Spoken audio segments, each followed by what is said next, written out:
Let's get to the Chris Hedges GOAT talk on, is Iran becoming another forever war? 15th and 16th among U.S. service members in the war with Iran. The U.S. has also reimposed a naval blockade on Iranian ports. This is why PBS, this is why you sponsor PBS with your voluntary subscriptions, okay? Because you get tomorrow's news today, you get the next hour's news right now. That's why the Piker Broadcasting Service is sponsored by you, the people, for you, the people, and nothing but the people. I am here to serve. The People's Broadcasting Service is entirely funded by your voluntary contributions. Please subscribe. And if we get to level 10 hype train, if we get to level 10 hype train, we'll carry the flame. We haven't. To halt its shipments of crude oil. Iran's supreme leader, in response, issued a statement calling Donald Trump's signature on the Memorandum of Understanding, which initiated the now broken ceasefire, quote, worthless and invalid, end quote, and suspended the agreement. The latest round of strikes is ominous. They include attacks by the U.S. on Iranian desalination plants, which remove salt from seawater, and power plants that provide the electricity to carry out water production. Iran has responded by bombing desalination plants in Kuwait, where U.S. warplanes are based. Nations in the Gulf rely almost exclusively on desalination plants to provide fresh water. In Kuwait, about 90% of drinking water comes from desalination, along with roughly 86% in Oman and about 70% in Saudi Arabia. There are hundreds of desalination plants situated along the Persian Gulf. The water supply for millions of people is within range of Iranian missiles and drones. Should the targeting of desalination plants continue, it will trigger a humanitarian crisis. Iran has once again closed, for the most part, the Strait of Hormuz to shipping. U.S. bases in the UAE, Qatar, Kuwait, Bahrain, Saudi Arabia, and Jordan have been attacked. Iran has called on their Houthi allies in Yemen to close the Bab el-Mandeb Strait should the U.S. attack Iran's power infrastructure. This would block all shipments out of the Gulf, including oil from Saudi Arabia. Trump's escalation is a huge gamble for the United States, whose strategic petroleum reserve has fallen to its lowest level since 1983. Its stockpiles of missiles and interceptors are also being exhausted. After initially projecting that the war would cost $29 billion, the Pentagon is now saying it needs $80 billion. Once indirect costs, such as increases in food and fuel prices, are added, the cost to consumers and taxpayers is about $132 billion and rising. Where do we go from here? Will the steady escalation ignite a regional war? What will the renewed fighting do to the global economy? And will a negotiated settlement at this point even be possible? Joining me to discuss the latest round of fighting in the Middle East is Professor John Mearsheimer. He is the R. Wendell Harrison Distinguished Service Professor of Political Science at the University of Chicago. Professor Mearsheimer, who graduated from West Point, was a captain in the U.S. Air Force. He is the author of numerous books, including Conventional Deterrence, Nuclear Deterrence Ethics, and Lydell Hart and the Weight of History, The Tragedy of Great Power Politics, The Israel Lobby, and U.S. Foreign Policy and Why Leaders Lie, The Truth About Lying in International Politics. So, John, before we began, you made a point that last night the United States apparently did not attack infrastructure within Iran, and you suggested that the Iranian attacks on desalination plants and oil facilities, we should add, in Kuwait, as well as the two bases in Kuwait that are staging areas for U.S. warplanes, may have functioned as a kind of deterrence. I just wondered if you could address that.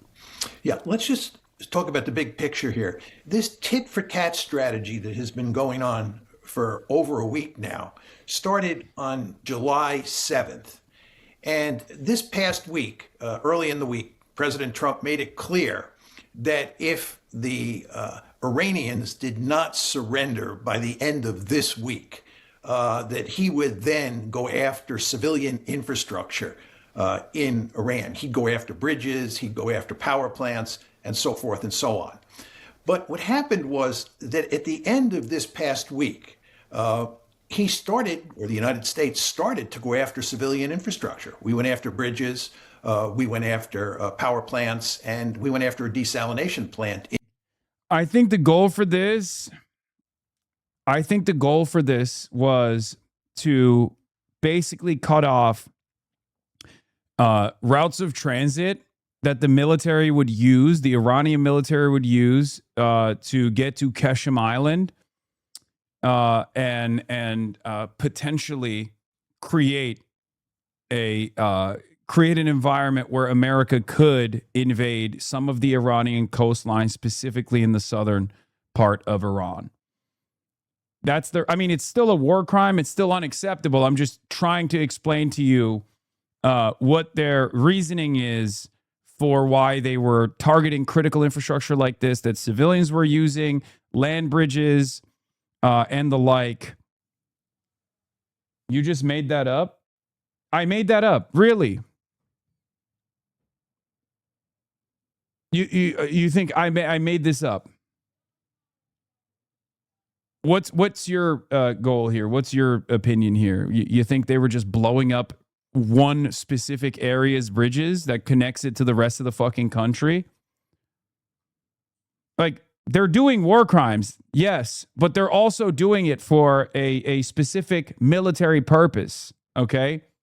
This doesn't make the war crimes appropriate, especially when the easier route to take would be to implement the memorandum of understanding that they already had at the table. You kind of just shape events to your narrative sometimes, man, Law.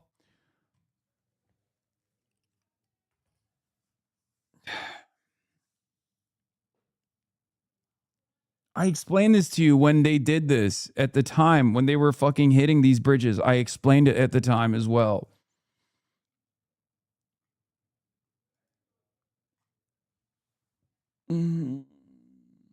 It's not just my narrative. There are far smarter individuals than myself that I read that also have a similar assessment.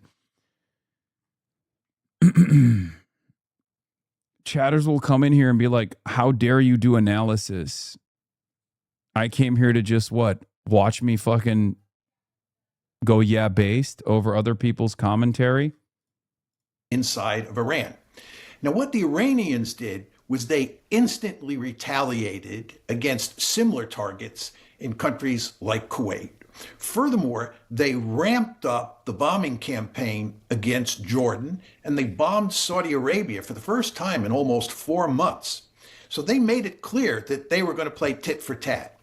Moreover, the Iranians made it clear that next week, if President Trump went after civilian infrastructure in a big way, they would basically shut down the flow of oil out of the Persian Gulf and out of the Red Sea and out of the United Arab Emirates, which has a very important port that's located outside of the Strait of Hormuz. All of this would be shut down. And furthermore, the Iranians would go after all sorts of power plants, desalination plants across the Middle East.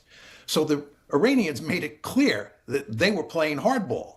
Now, when you look at these threats in the context of what the Iranians have actually been able to do over the past few days, in terms of hitting various targets in Jordan and in other places in the Middle East, it's manifestly clear that the Iranians have the capability to target all sorts of infrastructure inside of these Middle East states and do great destruction.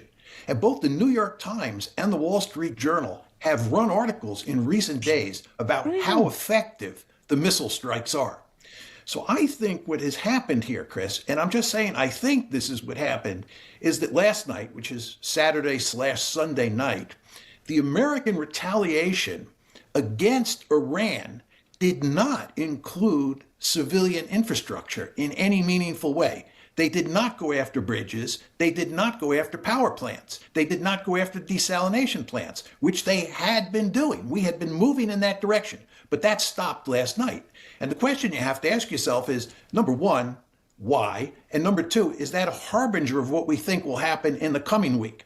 Now, my guess is that it stopped last night because the Gulf states called up President Trump and said, you absolutely cannot go after civilian infrastructure inside of Iran, because if the Iranians retaliate, they will destroy our societies. They will wreck our power plants. They will wreck our desalination plants. And it looks like, again, just looks like Trump listened. And then that raises the question, what will Trump do this coming week? Because he has promised that he is going to unleash the dogs and go after all this civilian infrastructure in Iran. But he now knows what the consequences of that will be. Well, he's so mercurial. Of course, it's very dangerous to predict. He could very well bomb civilian infrastructure tomorrow night. One senses he's flailing about. Of course, the entire war on Iran was built on a fantasy that didn't come to fruition, fed to him largely by Bibi Netanyahu. But it doesn't appear that there's any real strategy other than an escalation of force. And I think the naive hope that that will make the Iranians bend. But you may have another take on that. Well, I think you're right that he signed the MOU on 17 June. And as I've emphasized on numerous occasions, on numerous platforms, that was a surrender document. Yeah. The Iranians won on every point. Then after signing the agreement, he decided to challenge the Iranians on the whole question of who controls the Strait of Hormuz. To me, it was very clear from Article 5 of the Memorandum of Understanding that Iran controlled the strait in the 60-day negotiating period. And then moving forward, control of the strait would be settled between Iran and Oman. That was the deal. There was nothing about the United States controlling the strait. But what President Trump tried to do was open a U.S.-dominated channel in the Gulf that got around Iranian control of the Strait of Hormuz. And the Iranians said, unsurprisingly, this is unacceptable and it violates Article 5. But Trump felt confident that he could basically throw the MOU under the bus and he could engage in a tit-for-tat military strategy with the Iranians where the United States would win. In other words, he seemed to believe that we had newfound coercive leverage over the Iranians after signing the June 17th MOU. But this is delusional. Nothing has changed in the dynamics of the conflict, as we have seen over the past week or so. The Iranians have a formidable missile and drone capability, and there's nothing we can do about it. And the idea that we have a newfound advantage over the Iranians. It's actually worse.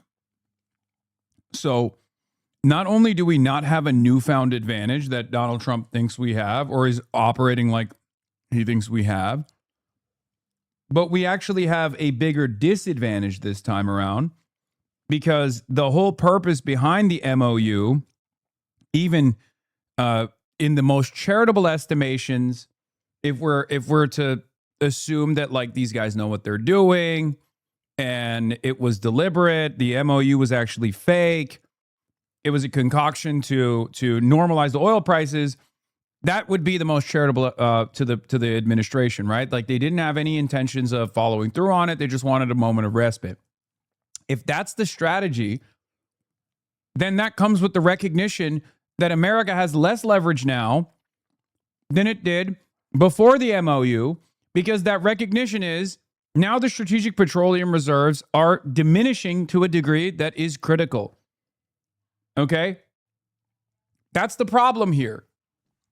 So it's actually worse. Not only do we not have the military capabilities, not only do we not have any military leverage, like any military coercive capabilities against Iran, we actually have less time and less opportunity to even continue militarily engaging Iran, because the strategic petroleum reserves are about to collapse. Iranians now that we didn't have when we signed the June 17th MOU agreement makes no sense at all.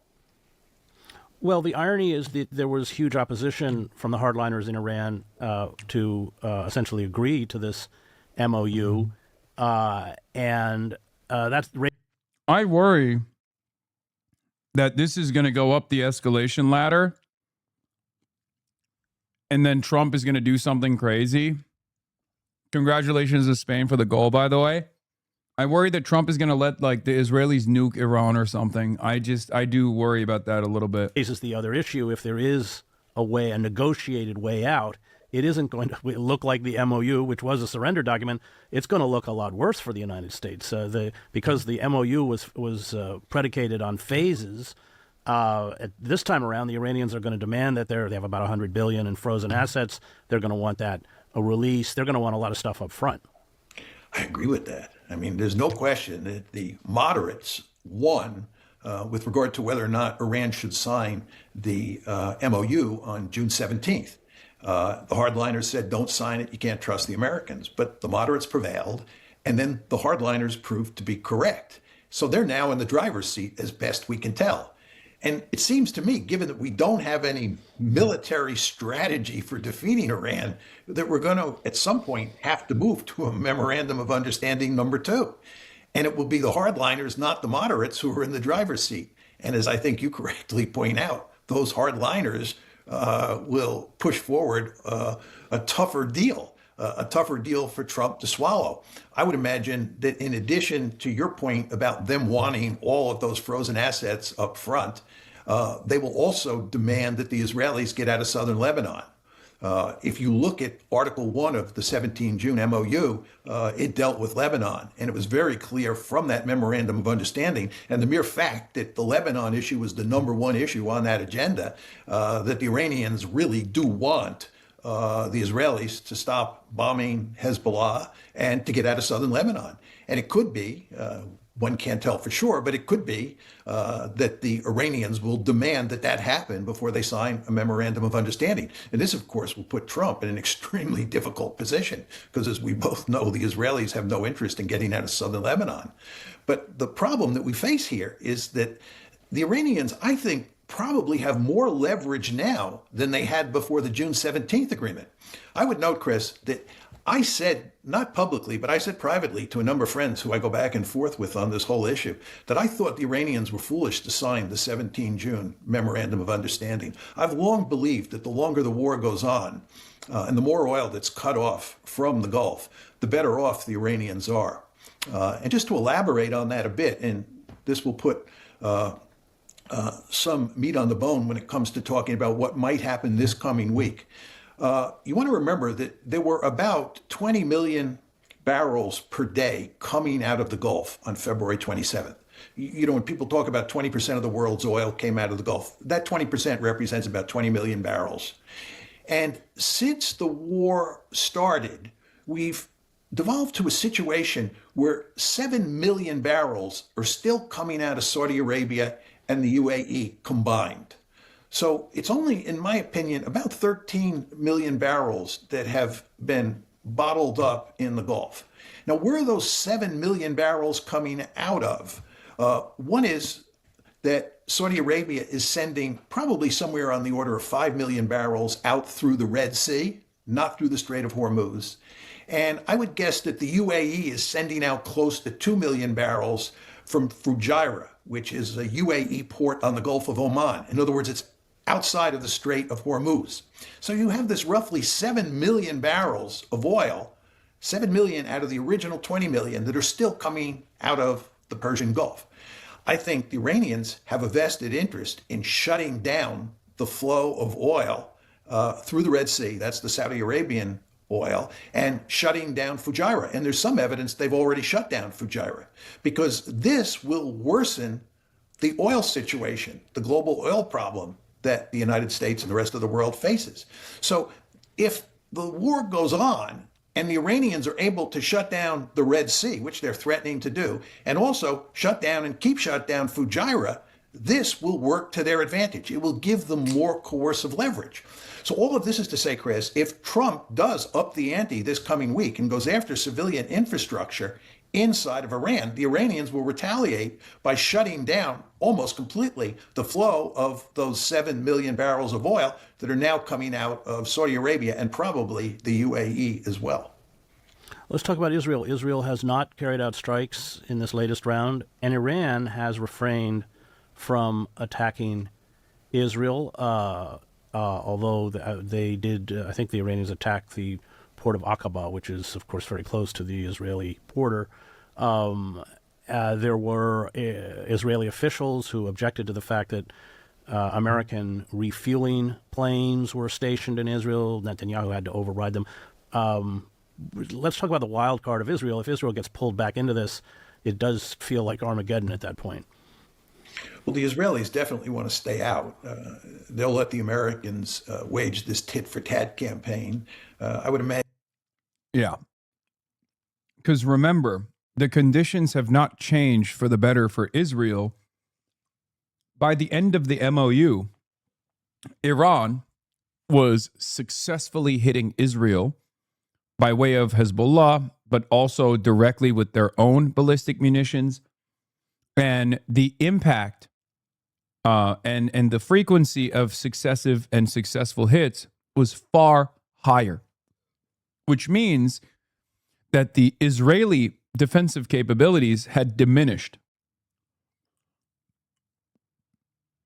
This is precisely the reason why it is not in Israel's best interest to join this round of attacks alongside the United States of America, because Iran will retaliate. They've shown that they will retaliate. And not only that, but Iran also retaliated against Jordan now for the last week or so. For the last 8 days, Iran has been pummeling their Jordanian anti-air defense systems. And not only that, but they're also pummeling the Jordanian offensive capabilities as well. This has made Israel's vulnerability even larger. Imagine if a major air war started again, which is extremely unlikely. The Israelis would willingly participate. But I think the Israelis understand at this point that if they get involved in the fight now, if they get involved in the tit-for-tat conflict, then they become a giant magnet for Iranian missiles. The Israelis are surely watching what just happened in Jordan, what's happening in Kuwait, what's happening in Bahrain, and what the Iranians are promising to do in the UAE. And they fully understand that Iranian missiles invariably get through the defenses. Maybe a few of those defensive missiles, those Patriots, will knock down an incoming ballistic missile. But most of the ballistic missiles and cruise missiles and drones that the Iranians fire at those Gulf states get through. And they will get through in Israel as well. We now know that the Israelis were not very successful in shooting down Iranian ballistic missiles and drones during the 40-day air campaign, which ran from February 28th to about April 8th. Israel really got pounded, and the Israelis don't want to get pounded again. So they're perfectly content to sit on the sideline and let the Americans wage. If Argentina strikes again, guys, you have to understand, if you're playing against Argentina, you have to do double the amount of goals. Okay? First goal always gets eliminated by FIFA. Then the second goal, they have to literally recognize. The third goal, deleted again. Fourth goal will be recognized. That's just how it is. You have to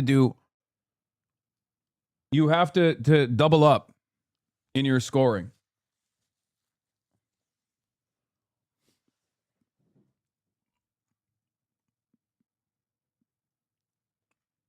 And then you have to be extra careful, because there's also the other side of it. Because when it's 1-0, if you don't actually get it up to 2-0, in the last second, they will also find a penalty for Messi.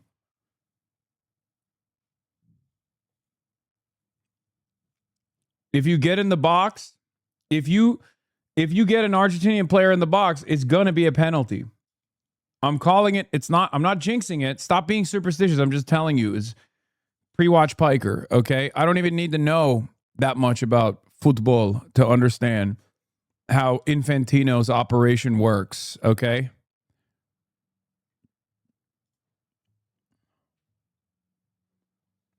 Take off the jersey? Okay, calm down. This tit-for-tat strategy.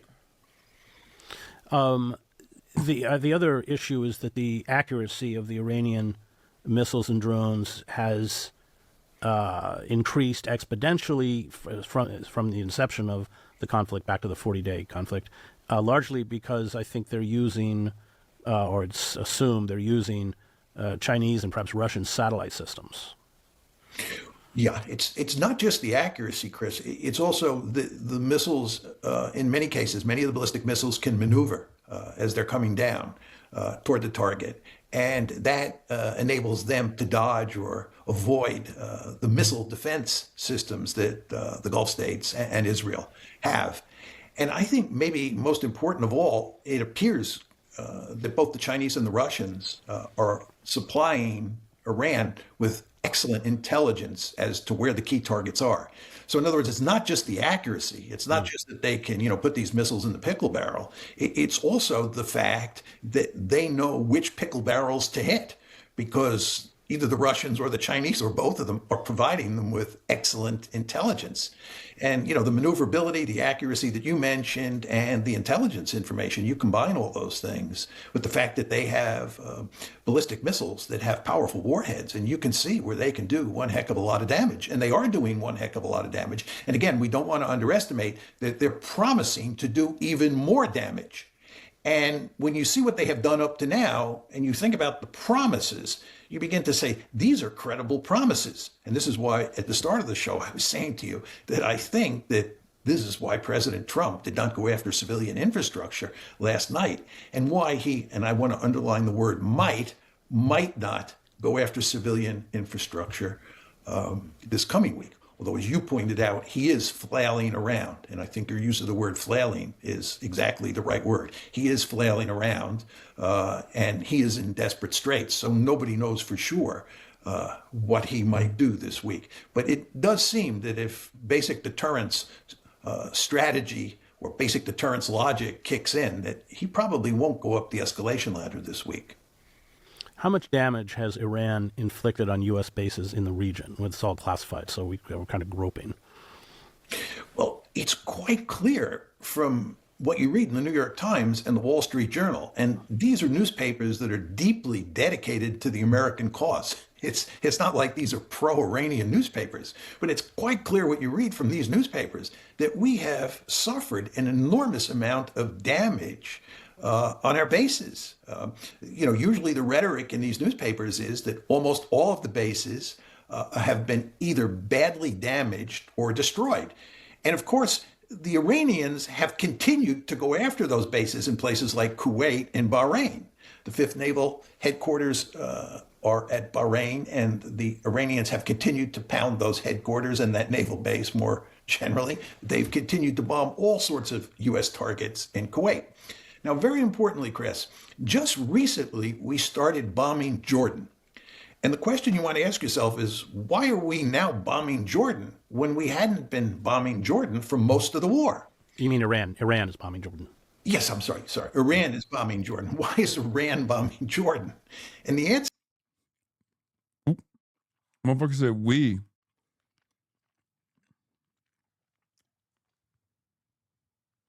Oop. A mistake. A mistake that I also try not to make.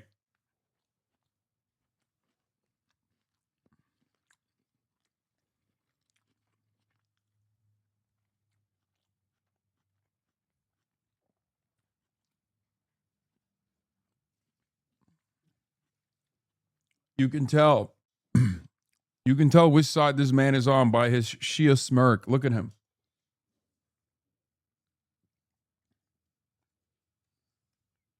Look at him doing the Shia smirk.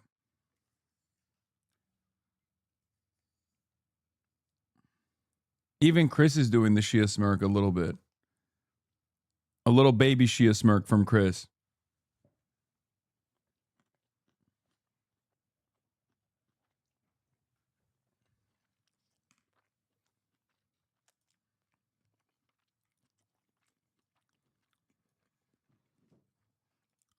is that we have moved lots of military assets to Jordan because they are so vulnerable in places like Kuwait, Bahrain, the UAE, and so forth and so on.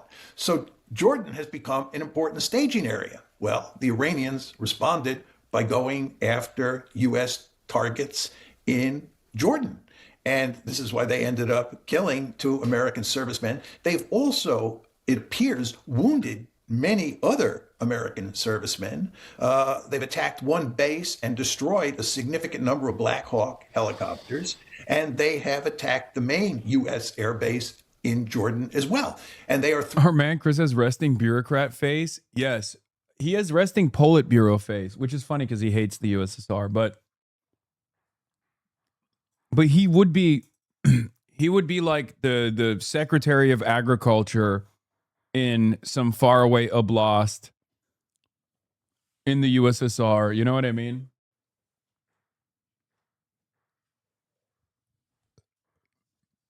He really does look like that.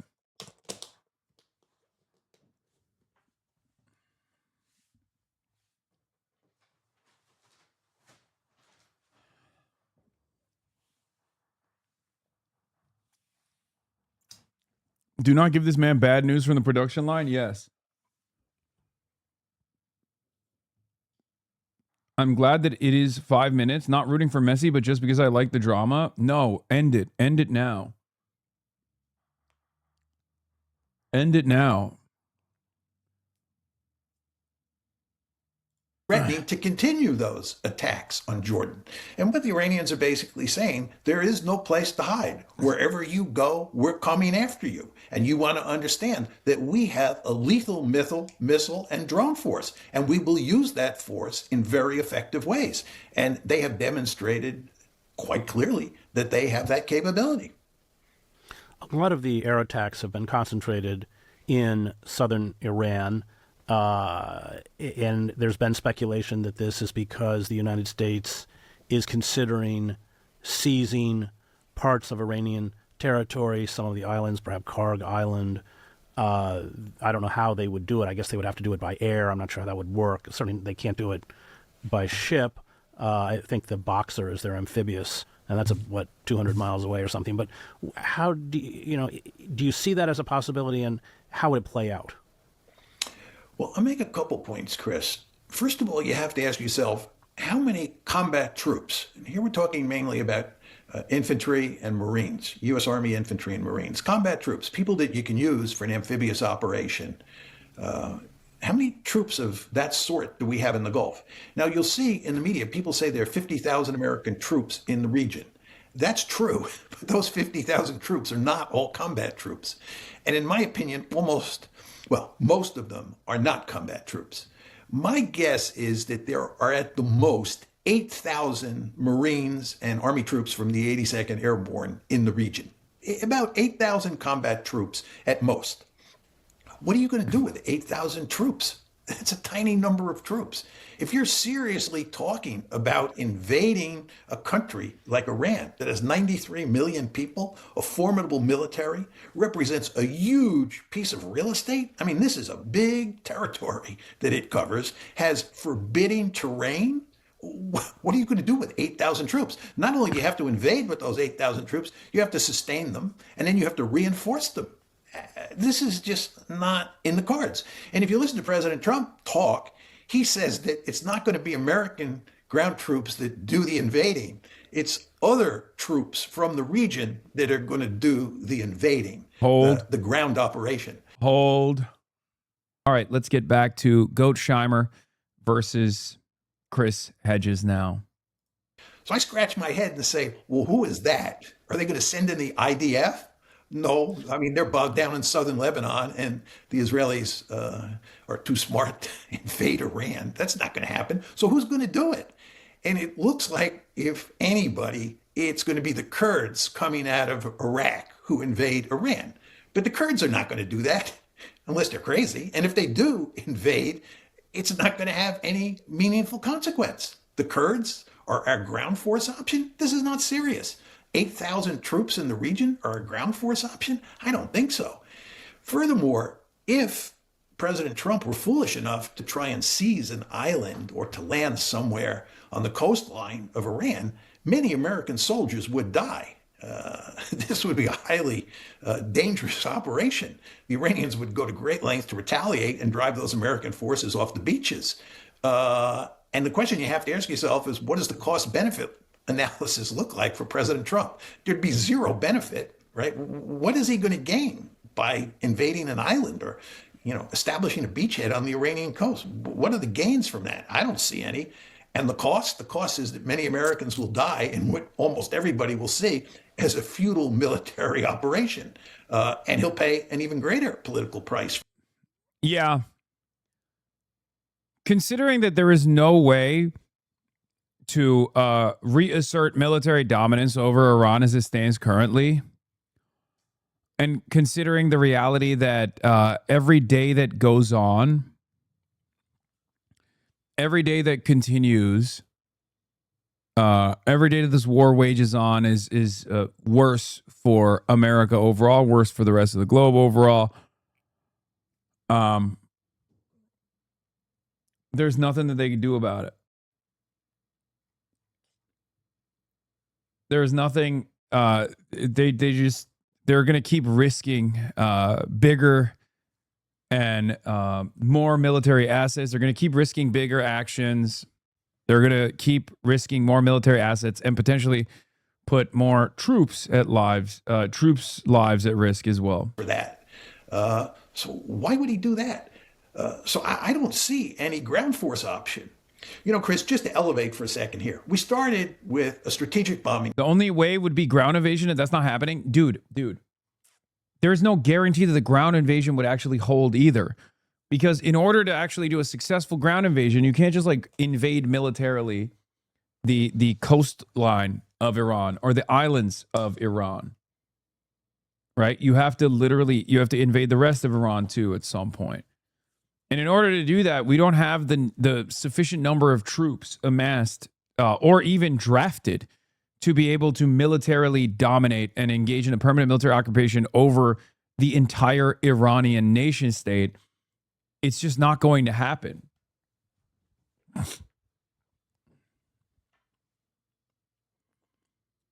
And as far as the current predicament, there's no supply line to Keshem Island. There's no supply line to Karg Island. Even if they were to defeat the conventional force on the ground, they would not be able to establish a supply chain with any of the military bases in the region, because Iran has been destroying those military bases with ease. So it's all fucked. Campaign that lasted 40 days. It failed. We were running out of munitions, and despite all the talk about all the damage we were doing to Iran's missile and drone capability, that proved not to be true. So we quit after 40 days. Then we went to the blockade. That lasted just a little over 2 months. And then we quit when we signed the Memorandum of Understanding because the blockade didn't work. Then Trump welched on the deal on the June 17th Memorandum of Understanding, and we started engaging in this tit-for-tat war, which we're now involved in. And that's not working, as we've just talked about. That's not working. The one thing we haven't done, oh, by the way, we have actually reinstituted our blockade. We're back to the maritime blockade as well, which didn't work last time. But on July 14th, President Trump reinstituted the naval blockade. So we have that at play now with the tit for tat. But it looks like the tit for tat's not working out very well as we talked. So people are now talking about using land power. We've used air power, we've used naval power, that didn't work. Let's use land power. This is not a serious option. If it was a serious... As much as I dislike Kirky, man, he didn't want the Iran war. No, I know.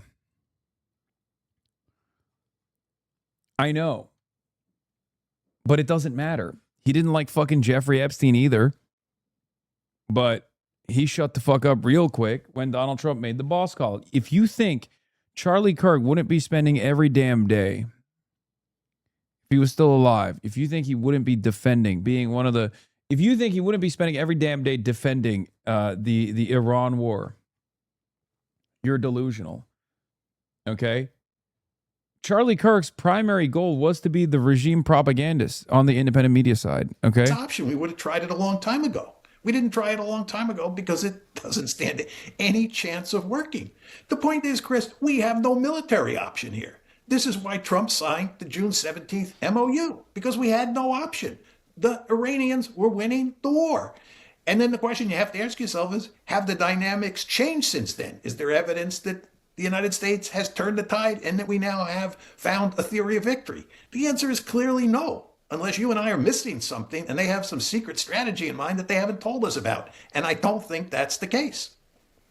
Isn't there always a temptation to go back to LBJ and the Vietnam War when it was clear, and it was clear fairly early on in the Vietnam War, that the United States was in serious trouble?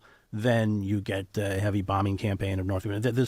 This fantasy that the escalation of force is going to solve your problem has been characteristic of these imperial adventures in Iraq, Afghanistan, and as I said earlier, in Vietnam, although it's not tethered to reality.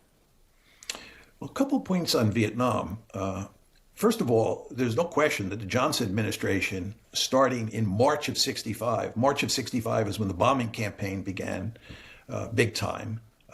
This is rolling thunder. And then shortly thereafter, we put combat troops. This is on March 8th, 65. We put combat troops for the first time into Vietnam.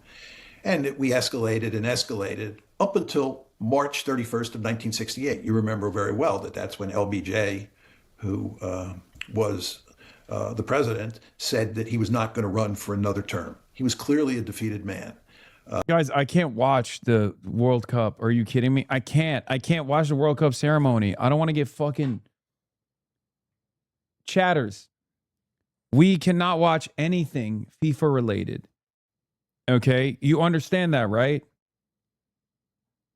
You understand that, right? Like, there's nothing we can watch FIFA related. Yes, I saw that I'm in this Israel ad.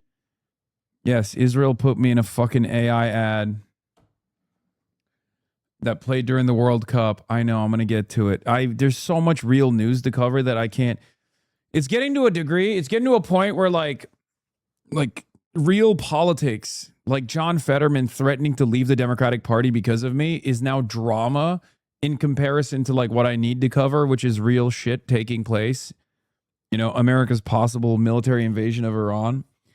Like, and the same goes for like back in the day, a year ago, 2 years ago, 3 years ago, if there was an AI ad that a foreign adversary or a foreign country made of me, I would cover that for like an hour. There'd be a huge story for me. And it has happened already. Russia did it first. Literally, Russia did this already. Russia called me a homosexual Twitch streamer who likes posing in front of nice cars, as opposed to the brave Russian military operative who dies on the fucking front lines in the grayest village of all time. Yeah, Russia did that to me years ago. And now Israel is doing it as well. So, it's not, I don't know. I just don't have the fucking bandwidth anymore, man. Yeah, they said I drink banana smoothies as a homosexual Twitch streamer who likes wearing a lot of jewelry and posing in front of nice cars. We had failed. Now, it's very important to understand that all along the way, from March 65 up until 68, the key decision makers, including Johnson himself, did not have a lot of faith in the military option that we were pursuing. They were desperate, but they were well aware that there were tremendous limits to what we could do against the North Vietnamese and the Viet Cong with military force. They were not wildly optimistic. Nevertheless, they escalated. And I think that you see a similar situation here. I think after the initial bombing campaign failed, after about 2 weeks, we understood that we were in a very difficult position. I believe that we will eventually discover that the key policymakers inside the administration understood pretty early in this war that we did not have a good military option. Nevertheless, we've escalated. And this is exactly what happened in Vietnam. There's no question that the leaders understood that we did not have a good military option, but they escalated. And as you remember, we ended up with about 530,000 combat troops in Vietnam. Just think about that. 530,000 combat troops in Vietnam by March of 68, when Johnson decided that the war was a lost cause. And he stopped the bombing campaign. Of course, Nixon and Kissinger then came in, and they thought that maybe they could find a way to win the war. Nixon said that he had this secret plan to get out of the war, but not really. What he really wanted to do was see if he could greatly reduce the American military commitment and we could still win the war. But of course, that didn't happen. And we were forced to quit, just like that was in 72, of course, we quit. And what happened with Johnson is he quit in 68. And if you look at Trump and what happened, he quit once on June 17th. And I think what's going to happen here is he's going to be forced to quit again. Not altogether unlike what happened in Vietnam. Again, Johnson wanted to quit March 68, and Nixon was eventually forced to quit at the end of 72. We just had no military strategy for winning against Vietnam. We had no military strategy for winning in Afghanistan. We had no military strategy for winning in Iraq. I mean, with the exception of World War II, where it became an existential threat, especially for the USSR and all of the other countries that were being dominated militarily by the Nazis, There's a reason why America has never really seen a victory since then. Because until it becomes an existential war, there's no reason for like America's ambitions are never going to be fully realized. And even World War II, if you look at it from that reductive approach, was existential for other countries, not necessarily the United States of America, even though the United States of America obviously was a pivotal ally. I'm not taking away from that. But I think simply put, people fight till their last dying breath if they have something to lose. I mean, the first Gulf War was successful. I don't even bring that up because that's not real. You know, it's like saying the Grenada invasion, you know? Like America has had a lot of successful operations, especially covert ones. Like the CIA has really carried American imperialism for the last almost 100 years. I'm talking like a real war. You know what I mean? Not that doesn't like that we're attacking our own asset at that point. It just seems silly to bring that up. It's like saying Venezuela was a war that we won, you know?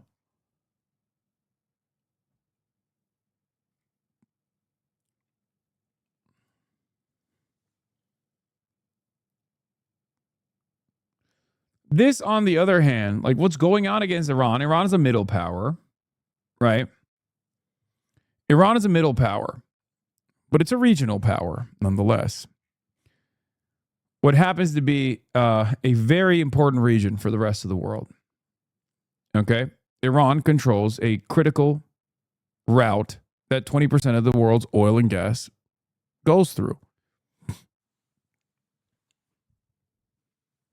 So, even as a middle power, Iran is capable of making America suffer, making the rest of the world suffer, and therefore making America suffer. And at some point, we have to realize that America doesn't fight wars to win them.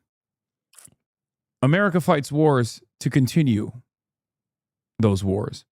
America fights wars for key sectors in its economy.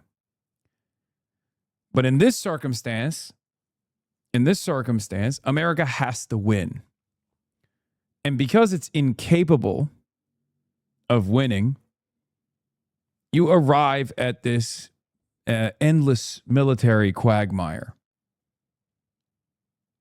All of the other failed wars that were long-lasting, 20-year occupations, all of those initiatives, they did not have a compounding effect on the rest of the world. They did not end up damaging the world's energy infrastructure. They did not end up creating economic issues for the rest of the world, right?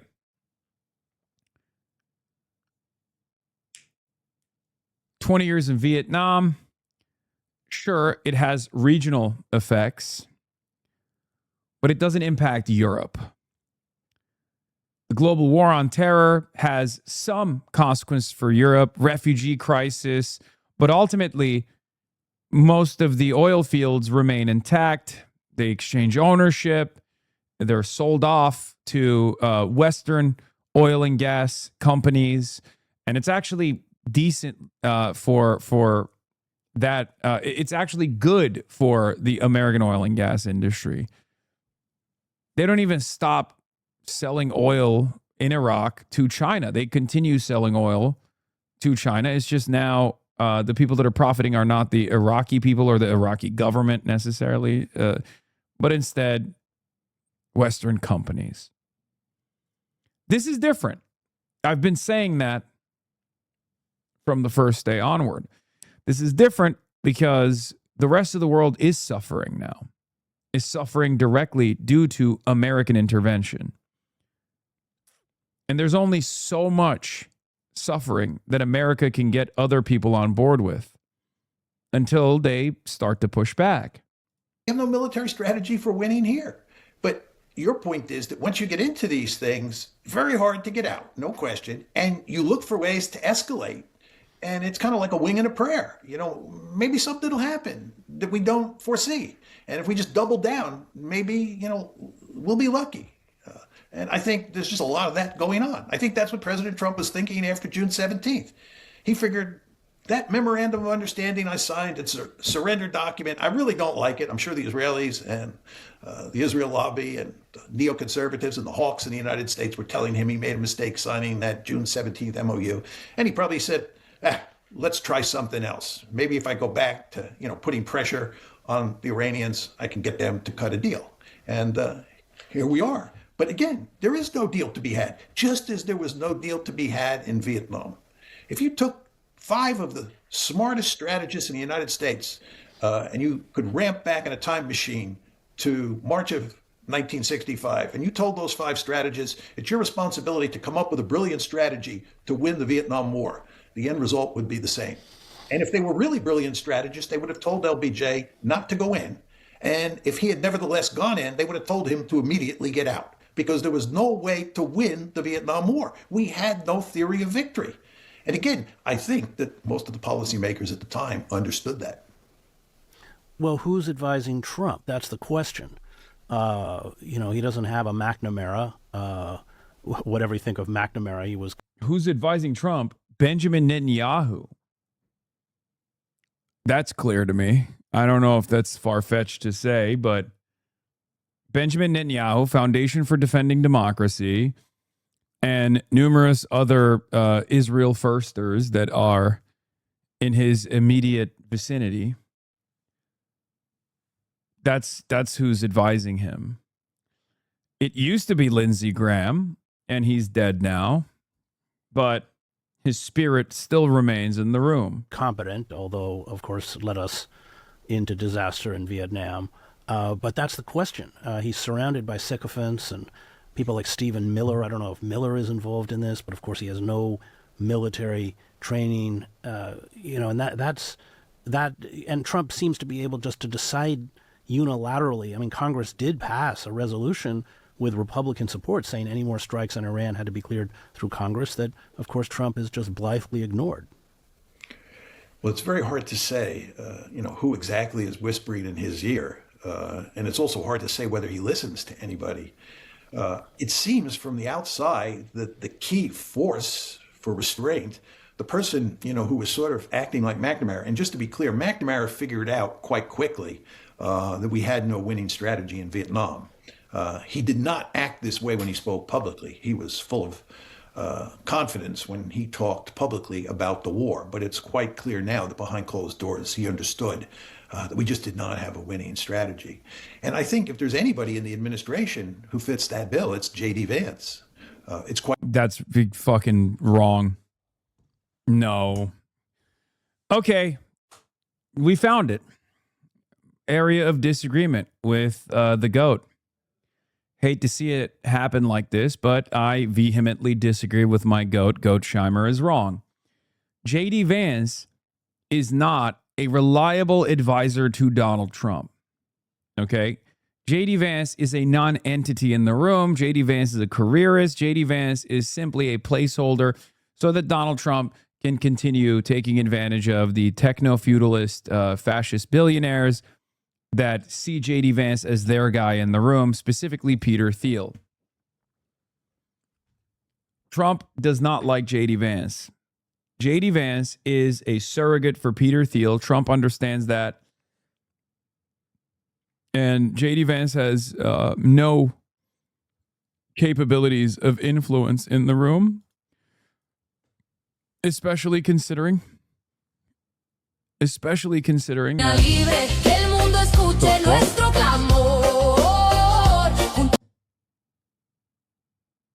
Dude, what the fuck's going on with Twitter? Twitter's been going crazy. Quite clear that Vance was hardly enthusiastic about this war to begin with. He had real doubts, and it appears that he advised against it. And he has been the point. No. I don't agree with this. J.D. Vance is an empty suit JD Vance does not have a real ideological position on this war. This is complete hokum. Sorry. That is not real. JD Vance is not an anti-interventionist.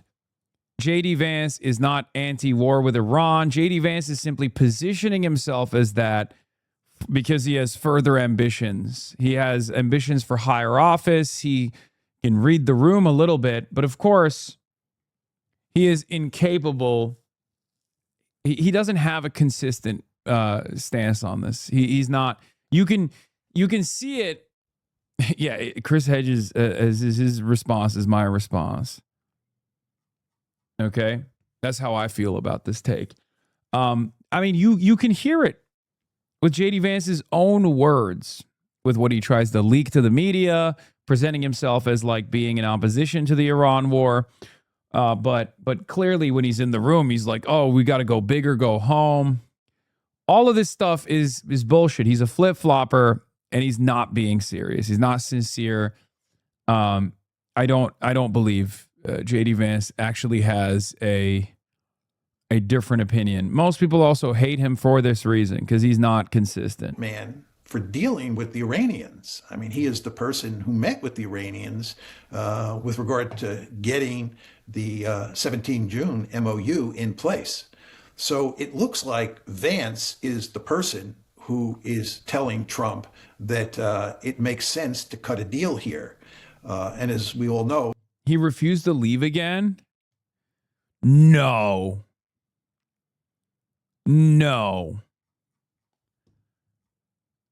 That's crazy. It's especially crazy to do this to Spain, a country that he fucking hates, by the way.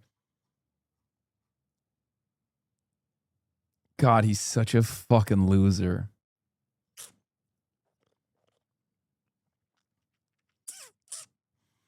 At least he's on the edge, so it'll be easier to fucking edit him out. You know what I mean? He's got to ruin everything, man. He's got to ruin everything. Everything he touches dies. Vance has basically said publicly that he thinks that the Israelis and their supporters in the United States have been going to great lengths to sabotage the 17 June MOU and any future negotiations that might put an end to this conflict. So Vance looks like one person who's pushing in the right direction. I don't know what to make of Witkoff and Kushner. I wouldn't be surprised if Witkoff was telling him pretty much the same thing that that Vance is. I would guess that Rubio is saying exactly the opposite. You want to remember, Chris, that what Rubio and Vance say on this issue has significant implications for their chances of being the Republican presidential candidate in 2028. I'm sure Vance understands that by being appointed the point man in dealing with the Iranians and working to negotiate a deal with the Iranians, Vance is not going to endear himself to the Israel lobby and to the hawks in the United States, and they will go to great lengths to make sure that Rubio, not Vance, is the Republican candidate in 2028. Viewers should remember that when President Trump was thinking about appointing a vice president for his 2024 run, the two choices were Rubio and Vance barely won because there was a huge amount of pressure from people like Rupert Murdoch to make Rubio the vice presidential candidate, but Vance won out in the end. And these two individuals will surely be in a head-to-head competition for the 2028 nomination of the Republican Party. Dude, JD Vance doesn't have a position. JD Vance does not have a real position. JD Vance is a surrogate for Peter Thiel. And I don't think Peter Thiel has a real commitment to ending this war anyway.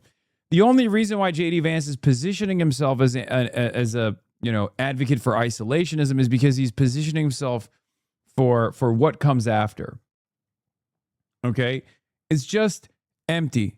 It's just empty posturing. That's all this is. So not only does he not have a real opinion, he is incapable of having a real opinion. That's not his goal. His goal is to be an empty vessel for whatever Peter Thiel wants. But also on top of that, like even if Peter Thiel was like, oh, I want you to be anti-war, I don't think he would have a lot of motion in that room. I just don't think that Donald Trump gives a fuck one way or another what JD Vance thinks. Donald Trump is aware that JD Vance is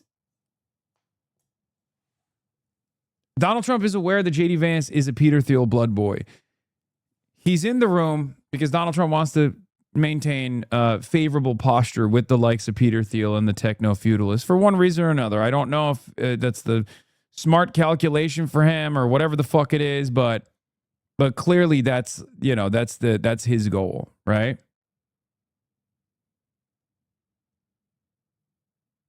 For the presidency. And I think how the two of them act on this whole subject of dealing with Iran and working out a memorandum of understanding really matters for that purpose. I don't think it's any surprise that you don't see Marco Rubio, deeply involved in dealing with the Iranians. He surely understands who's buttering his bread, and he's trying to stay as far away as he can from getting involved in those negotiations. And of course, from his point of view, it's advantageous that it's Vance who is involved. But I do think Vance understands that we cannot win this war, that we have to cut a deal. And that from his point of view, but I think more importantly, from Trump's point of view, I think Vance believes that from Trump's point of view, the best thing that could happen here is just to cut a deal and put an end to this, accept the fact that we lost and walk away.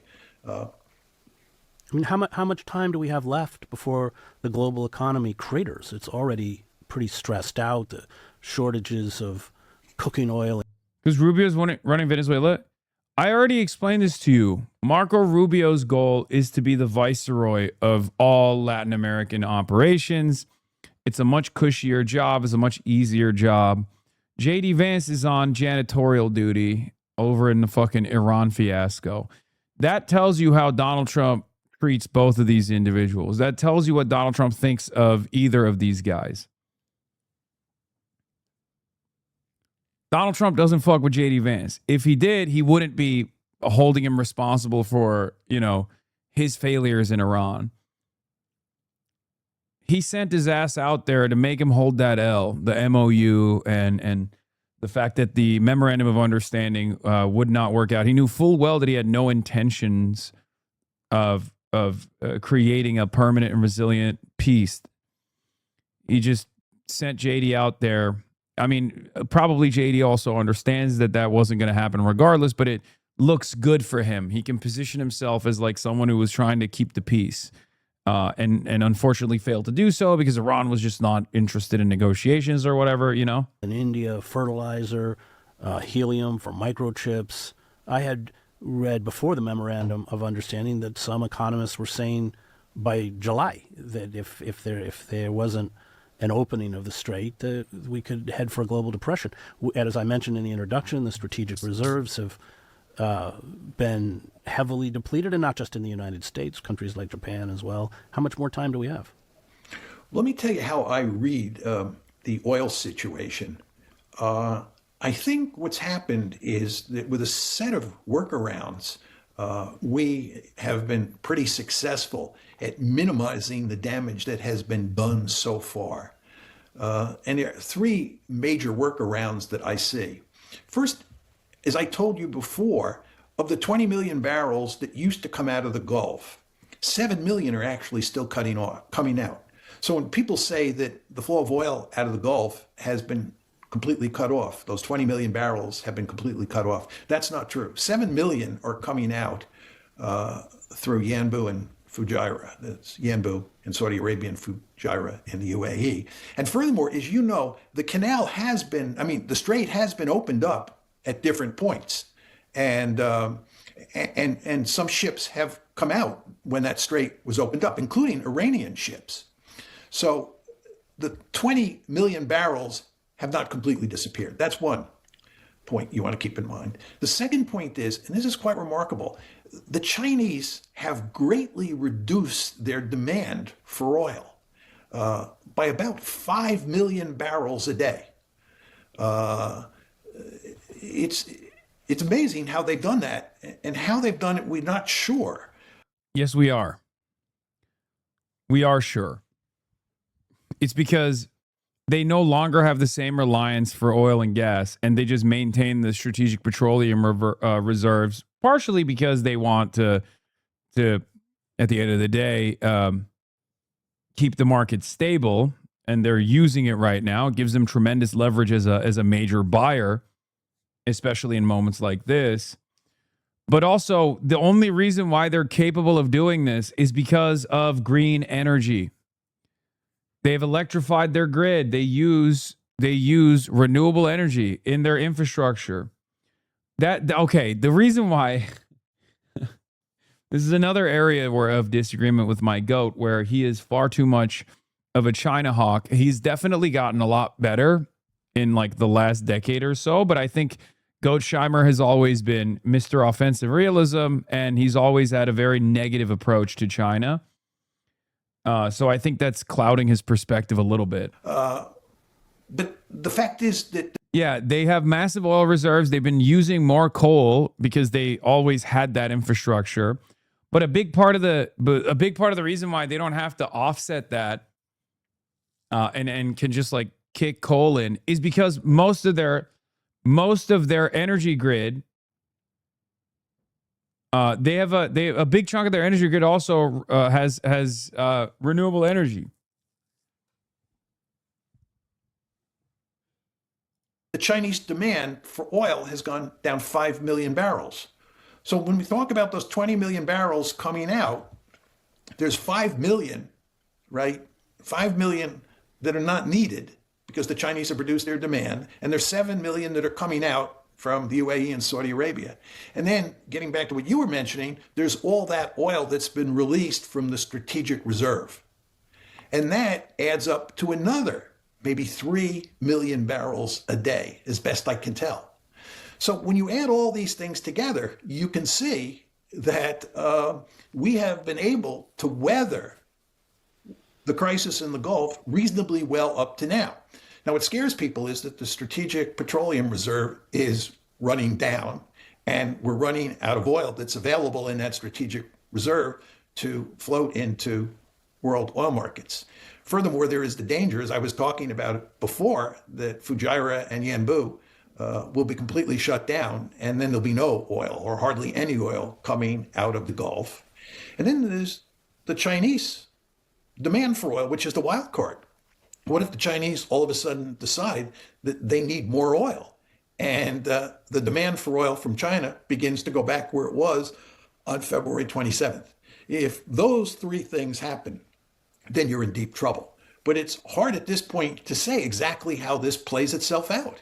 I mean, for example, if President Trump continues the tit for tat campaign this coming week, and he doesn't go after Iranian infrastructure in the process, he doesn't go after Iranian bridges and power capabilities or power stations, then maybe the Iranians will not shut down the Red Sea, and maybe oil will start to come out of Fujairah, or will continue to come out of Fujairah. I'm not sure whether Fujairah is completely shut down at this point. And that really matters for the overall question of oil supply. And then what the Chinese do is just very hard to say. So all this is to say we're in a sense flying blind here. I mean, really, it sounds like there are two roads that we can take. One, if the United States does continue to attack infrastructure, we are headed for a humanitarian disaster in the Gulf. If it doesn't, then it leaves open the possibility of some kind of a negotiated settlement that is even more advantageous to Iran than the Memorandum of Understanding. Are those the two kind of scenarios that face us? Yeah, I think that's right. I mean, I don't, again, I think this is major leverage for China. It's a great opportunity for them to engage in soft power. They also kind of have to do it once again because they need stability for their development. They have their own domestic economic problems if they can't consistently produce commodities for other countries, also in the Asian market as well. And if their economies tank, then the Chinese economy is going to feel it too. And that's part of the reason why they once again bailed the United States of America out. They don't make risky plays. That's just not how they operate. And that's it. Yeah. They want the Strait of Hormuz to open, obviously. They need the same precursory chemicals that are coming out of the Gulf right? Even if they don't have the same level of reliance on like oil and gas, maybe they can swap out their energy grid for coal, which they're, going back to, sure. And they've also reduced their reliance on fossil fuels overall with their renewable energy grid. This is a opportunity to maintain stability, generate some goodwill. And also it gives them tremendous leverage, because once they fucking increase their purchases again, they could just explode the markets. Prices would skyrocket instantly. It would give America less rope to hold on to. I don't see a land invasion as feasible or as turning the tide. I don't think we have any meaningful theory of victory at this point in time. And I think what's happening here is that we have this tit for tat strategy or tit for tat campaign taking place between the United States and Iran. And the question is, how does it play itself out? And I think we'll know a lot a week from now. Yeah.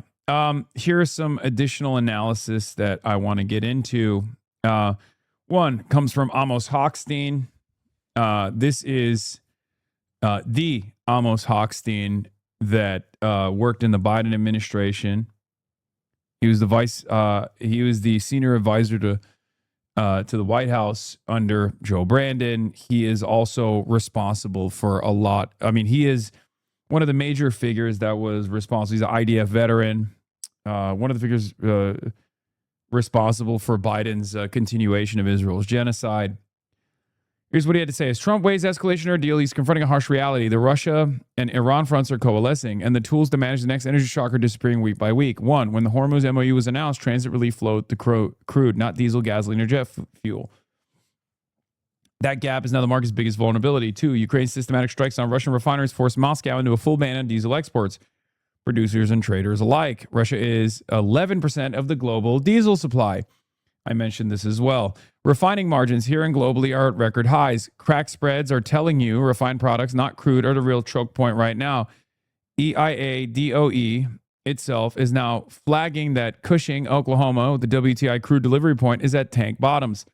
Another thing that I explained to you guys is that once we reach a certain level, the strategic petroleum reserves heading below 300 million barrels. Once they reach 150, it's over. Then you start experiencing compounding disaster. Okay, that's the 300 is the red zone. 150 is the limit. Once you reach 150 million barrels on the strategic petroleum reserves, it's over. It means that the salt caverns could potentially collapse due to not enough pressure. The shock absorber for the next disruption, and it's almost gone, he says. Storage bottomed near 19 million barrels in June, lowest since 2014, and has barely rebuilt since. China bought the world time, cutting imports by 4.4 to 5 million barrels per day at the peak of the shock, and is now re-entering the market. Lifting fuel export curbs, restocking. That cushion may not be there next time. If Hormuz escalates again, the tools that existed in March, the SPR headroom, Cushing storage, Chinese demand destruction, are shrinking every week.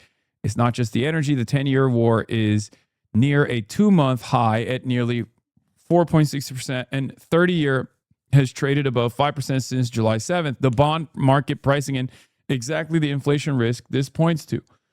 At the pump, gasoline will likely rise above $4 again in days. Diesel has already recrossed $5, both at or above levels last seen in 2022. Time to cut losses and make a deal. Markets are holding, but the tools to manage the next crises are running out, and China may not bail us out again. The fact that it's almost Hochstein that's saying this when he is obviously an ideologically, Zionist, aligned with Israel guy, the fact that this was Biden's like number one Israel dick rider in the office, turning around and actually, doing this kind of analysis, demanding that the war end, is pretty important, I think.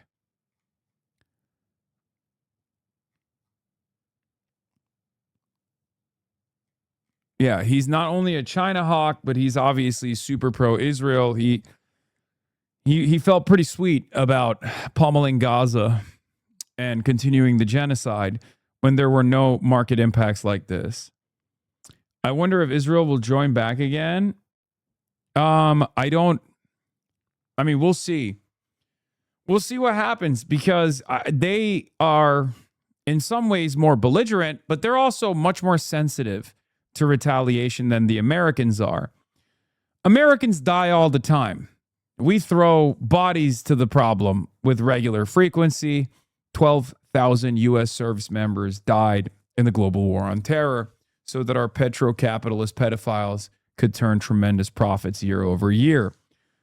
Obviously, the European continent was destabilized in the process. We don't give a fuck about what we do to the rest of the world. We don't give a fuck about killing our people, especially if someone's making money.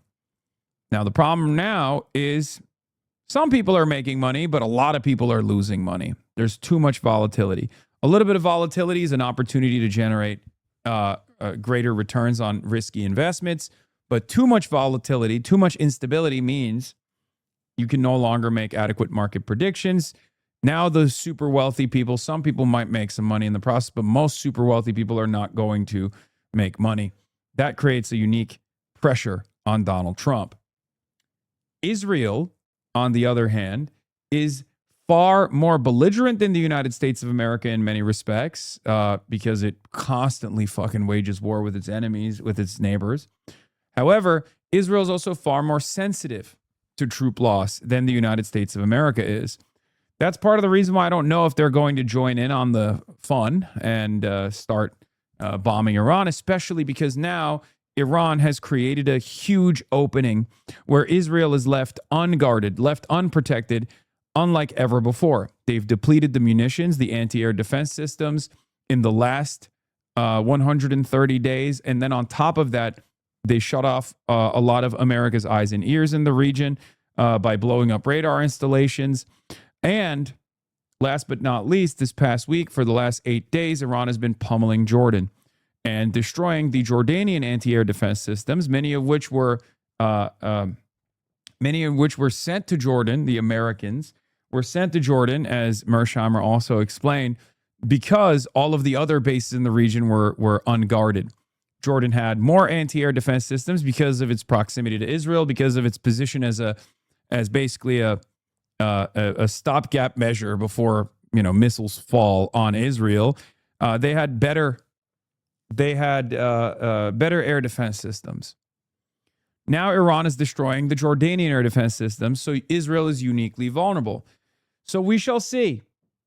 They're crazy, but I don't know if they're that crazy. Hasan, your fit today's ass, not going to lie. I'm sorry. Are you sad that Argentina lost? España, baby. Here's a Haaretz expose. How Netanyahu concealed the disagreements within Israel's military leadership from President Trump. This week, we published an investigation, the deepest dive yet, into Israel's plan to topple the Iranian regime and install Ahmadinejad as its new leader. In February 11th, 2026, Netanyahu arrived at a decisive meeting at the White House where he presented President Trump with a full plan of regime change in Iran. Netanyahu was confident the plan would succeed, and that's what he told Trump. In Washington, it was met with deep skepticism. But Netanyahu concealed from Trump and his senior officials that Israel had serious doubts of his own. The top ranks, I think this is face-saving. I don't know. I think Israeli military intelligence is dog shit in general. I think they constantly overestimate their capabilities, and it's literally being held together. It's being held together by a hope and a dream. That's what I think. Like, there are instances where they are capable of pulling off fairly sophisticated interceptions at the logistical level, at the supply chain level, like the fucking pager attack, which is an act of terror, by the way. It's a complete war crime and unacceptable, but a fairly sophisticated terror attack. Having said that, their intelligence inside of Iran, I think, used to be far better. Their intelligence inside of Iran is not as good as they claim it is. And I don't know if Israel knew that this would not work out and Benjamin Netanyahu hid it, or if they truly believe their own nonsense. Not that it matters. What matters is Donald Trump believed it. which produces the country's national intelligence assessment. Top ranks in the military intelligence had serious doubts, concluded that the plan Netanyahu was pitching to the Americans stood little chance of success. The head of military intelligence put that assessment in writing. Israel's former national security advisor dismissed the plans as science fiction and stopped attending the preparatory meetings altogether. None of this reached Trump. Instead, Netanyahu presented the White House with a picture of Israeli consensus and high chances of success, the opposite of what Israel's own experts had concluded. I think we're at the tail end of Benjamin Netanyahu's career. Now, he's impossible to take out in some ways. He is Teflon. But I do think his time in power is coming to a close, and they're going to use him as a sacrificial lamb and then try to restore Israel's position around the globe as like a normal country, even though it's a pariah state. Now, do I believe that it will work? Who knows? But I do think that, the Israeli military, the Israeli intelligence, Israeli public, by and large, despise him. He doesn't have many advocates that remain at this point. His last shot was to try to goad Trump into going and blowing up Iran, and that's blowing up in his face right now. So at this stage, if he continues with this nonsense, maybe Trump will do Zoran a major fucking. Trump might even give Zoran a major W and allow Zoran to arrest Benjamin Netanyahu somehow. You know what I'm saying? Like, and then we can all be like, oh, America, the real savior. See, we're punishing the worst guy, the only guy that's been causing chaos around the world, not us. You know? Obviously, it's most likely not gonna happen. I'm wish casting here, but I wouldn't be that shocked if that did take place.